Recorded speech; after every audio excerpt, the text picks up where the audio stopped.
Donc, nous allons passer au second trophée, donc le trophée développement durable, environnement et énergie. Et pour cela, j'appelle donc Monsieur Christophe Février, le président directeur général de Géo PLC. Monsieur Février.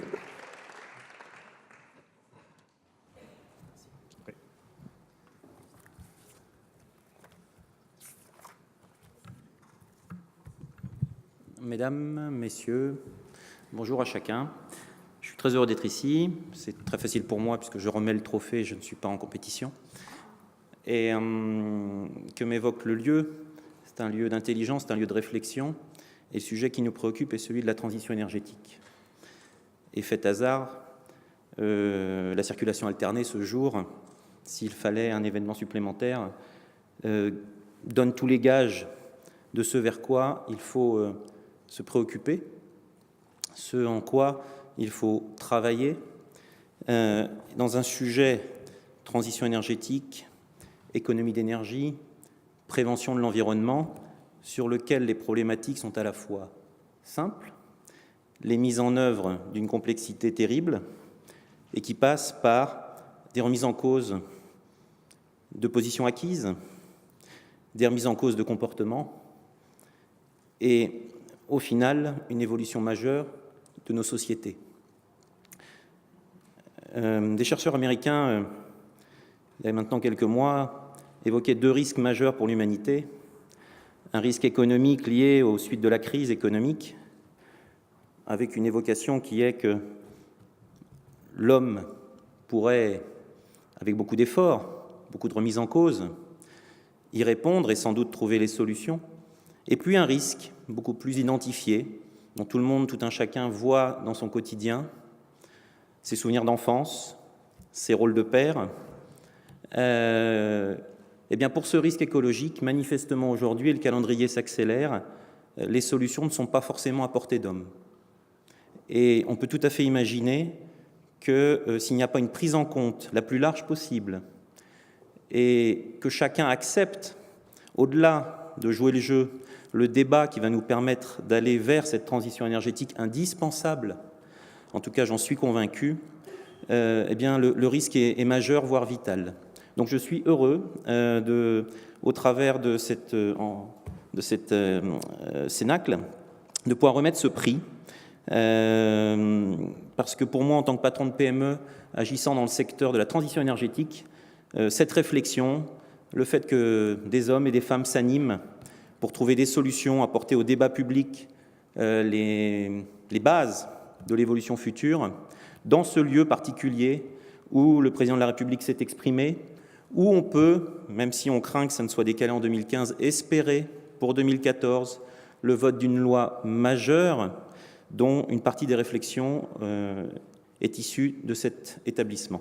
Alors, le lauréat du prix du trophée du développement durable, de l'environnement et de l'énergie est la Fondation Nicolas Hulot. J'appelle Madame Cécile Austria, la directrice générale de la Fondation Nicolas Hulot. Madame Cécile Austria.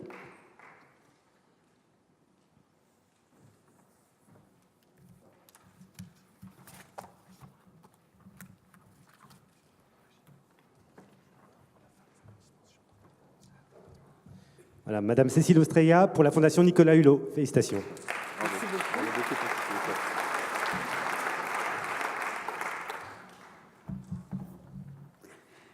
Bonjour à tous et je suis très heureuse de recevoir ce trophée au nom de la Fondation qui travaille depuis de nombreuses années à proposer des solutions pour accompagner les citoyens dans tous leurs instants de vie à changer de comportement.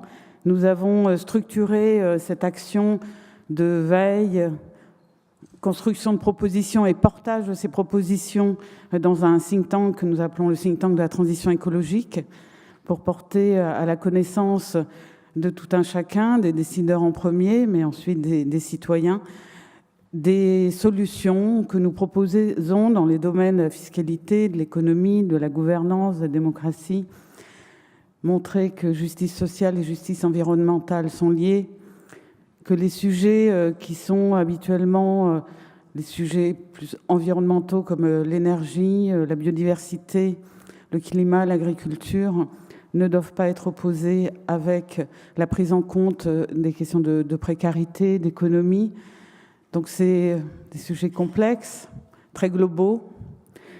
Nous sommes aujourd'hui avec une journée un peu symbolique, avec un changement, un comportement intéressant de la population, en tout cas en région parisienne, de ce qu'on a vu sur la circulation alternée, ce qui nous montre que peut-être nos décideurs politiques, le gouvernement et les assemblées peuvent prendre ces décisions, et notamment sur une fiscalité qui est plus en adéquation avec la capacité à partager cet espace, cette terre, pour la santé de tous et de nos enfants.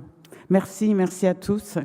Et je voulais remercier, notre conseil scientifique, tous les experts qui nous accompagnent et bien sûr l'équipe des salariés de la Fondation qui œuvrent pour ce travail. Merci. Félicitations.